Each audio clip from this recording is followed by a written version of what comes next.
राजस्थान के एक छोटे से गांव में हरिराम नाम का किसान अपनी पत्नी और दो बच्चों के साथ रहता था। हरिराम के पास जमीन बहुत कम थी, लेकिन मेहनत और ईमानदारी से वह अपने परिवार को पालता था। दूसरों के खेतों में भी काम करता, लेकिन कभी किसी से एक दाना भी बेईमानी से नहीं लिया। हरिराम का सपना था कि उसके बच्चे पढ़ लिख कर बड़े आदमी बने। वह खुद अनपढ़ था, पर अपने बच्चों को स्कूल भेजने के लिए हर त्याग करने को तैयार रहता। चाहे खुद भूखा सोए, लेकिन बच्चों की फीस समय पर भरता। एक बार गांव में अकाल पड़ गया। बारिश नहीं हुई और फसल पूरी तरह बर्बाद हो गई।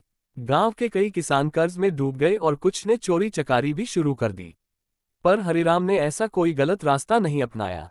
एक दिन हरिराम को खेत में खुदाई करते समय एक बड़ा चमकता हुआ सोने का कंगन मिला। वह समझ गया कि यह किसी अमीर व्यक्ति का होगा।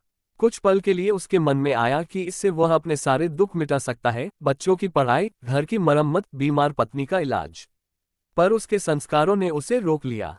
हरिराम कंगन लेकर सीधा पंचायत के पास गया और बोला, मुझे यह मिला है। जो इसका हकदार हो उसे लौटा दीजिए। सरपंच चकित रह गया।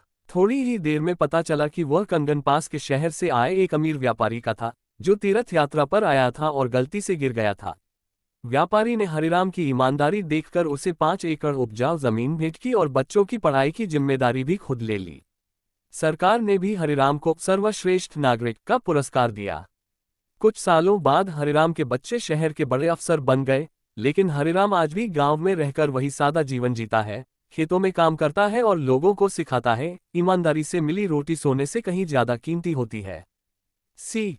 हरिराम की कहानी हमें सिखाती है कि असली धन पैसा नहीं, बल्कि चरित्र और ईमानदारी होती है। सच्चे इंसान को देर से ही सही, पर उसका हक जरूर मिलता है।